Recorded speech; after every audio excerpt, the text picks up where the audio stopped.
Good afternoon, everyone. My name is Sarah Nanez, and I am going to be discussing the court case of Integrity Staffing Solutions Incorporated versus Busk.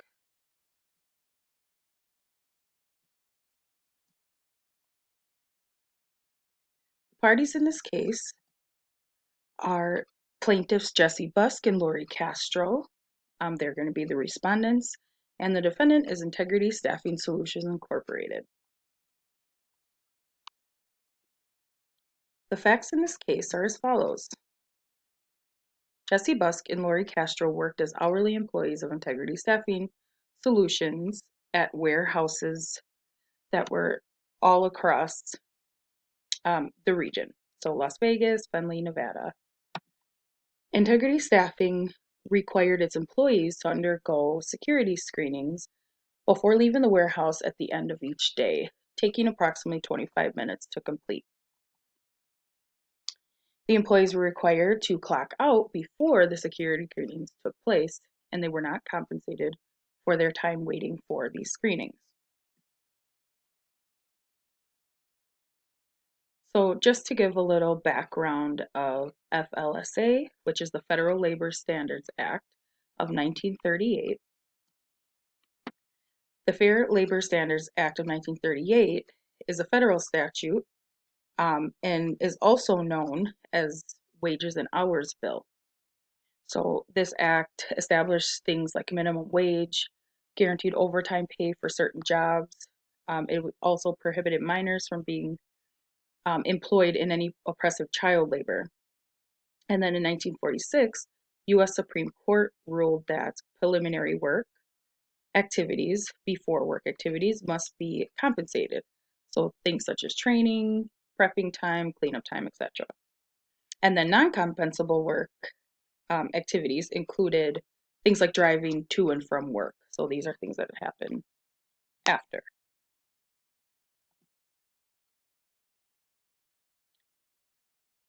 The procedure in this case started off by, obviously the employees were suing Integrity Staffing Solutions, um, stating that they were entitled to compensation under the FLSA for the 25 minutes each day spent waiting for their screenings. They also stated that the company could have reduced time to a day minimus, which means a minimal amount of time to complete these things. The district court dismissed this and stated that the screenings were not essential to job duties that came after work and therefore did not require compensation to the employees.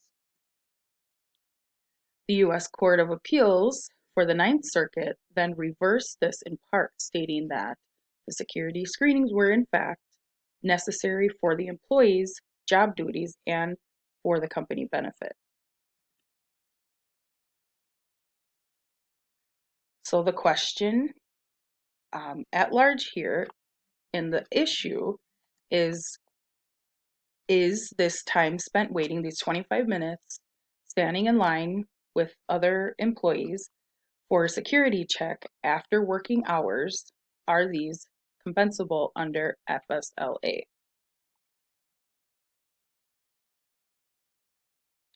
So let's discuss the holding now. So the holding of this was that um, it was found that the security screenings do not necessarily fall within the guidelines defined by the court. So the court is interpreting work as physical or mental exertion. Can be burdensome or not, controlled or required by the employer, and pursued necessarily and primarily for the benefit of the employer and the business.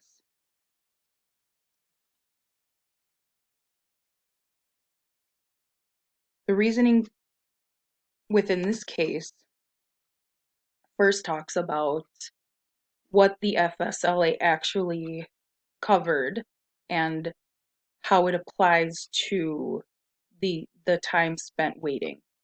So it's established minimum wage and overtime compensation. We understand that for more than 40 hours per week.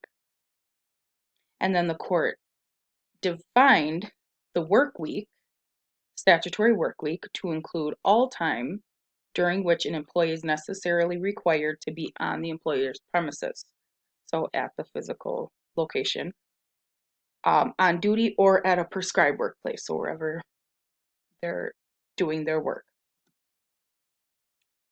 So considering the definitions of the FSLA and the court, it found that travel times between sites, walking to and from clocks, and the like were actually considered compensable time.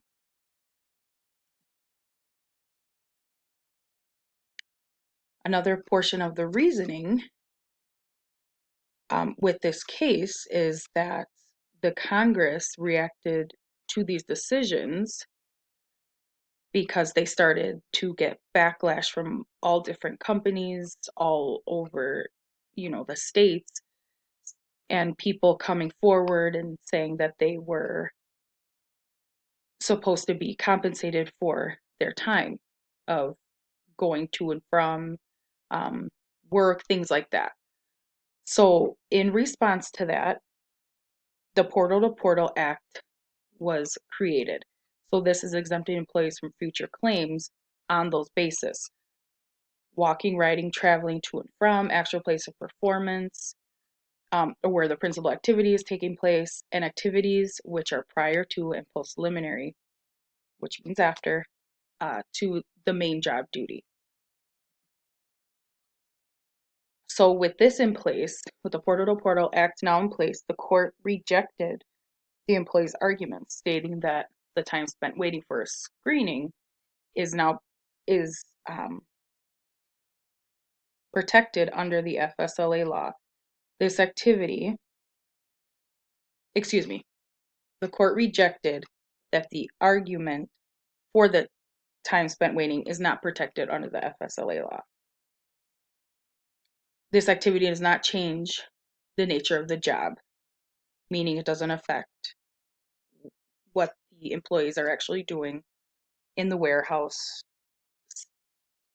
stacking boxes, moving them, shipping them, things like that.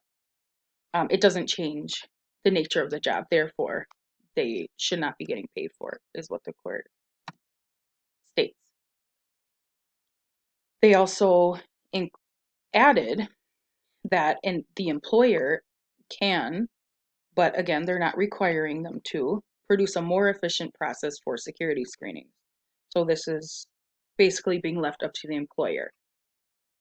Make this time more effective versus compensating for the time. The results in this case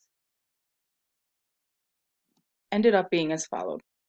The Supreme Court decided that while security screenings are related to an employee's job duties, so the screenings are to prevent theft and basically theft and keeping the integrity in place. These screenings actually could be skipped altogether and not infringe upon the safety or effectiveness of the main job duties.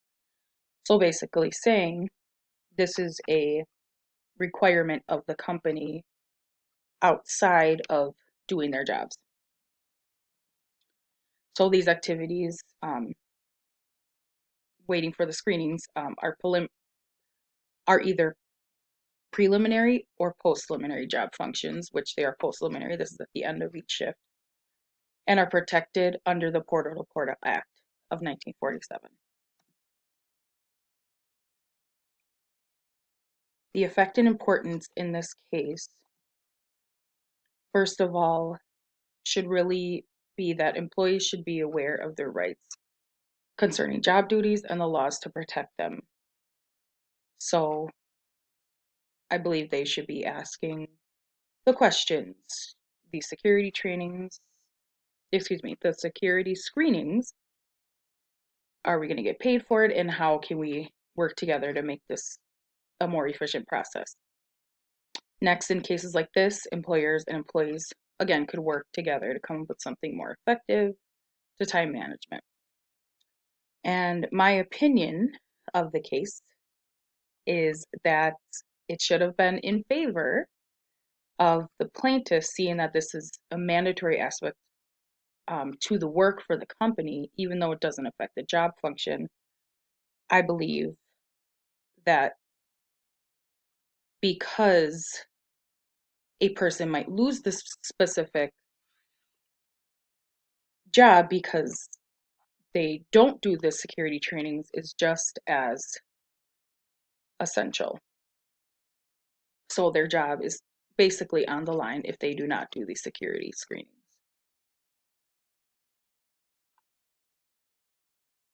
That concludes my PowerPoint case brief.